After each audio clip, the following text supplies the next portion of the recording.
بسم اللہ الرحمن الرحیم۔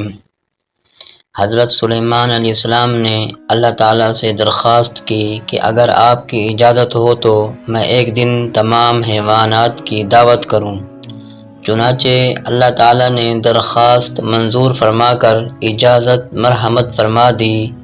اس کے بعد حضرت سلیمان علیہ السلام نے دعوت کا سامان جمع کرنا شروع کر دیا اور اس کام میں آپ کو ایک عرصہ لگ گیا۔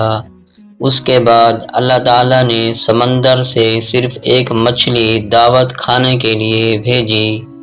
اس مچھلی نے وہ تمام سامان جو آپ نے ایک عرصہ دراز تک اکٹھا کیا تھا صرف ایک ہی دفعہ میں کھا لیا، اور جب اس کا پیٹ نہ بھرا تو اس نے حضرت سلیمان علیہ السلام سے اور کھانے کو مانگا، تو حضرت سلیمان علیہ السلام نے کہا کہ میرے پاس اب کچھ نہیں جو تجھ کو اور کھانے کے لیے دوں۔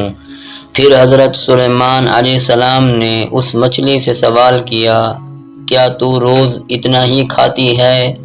تو مچھلی نے جواب دیا کہ میری روزانہ خوراک اس سے 3 گنا زیادہ ہوتی ہے، لیکن آج اللہ تعالیٰ مجھے اس کے علاوہ اور کچھ کھانے کو نہیں دیں گے، لہٰذا آپ کو دعوت نہیں کرنی چاہیے تھی، اور میں آپ کی ضیافت کی وجہ سے آج بھوکی رہوں گی۔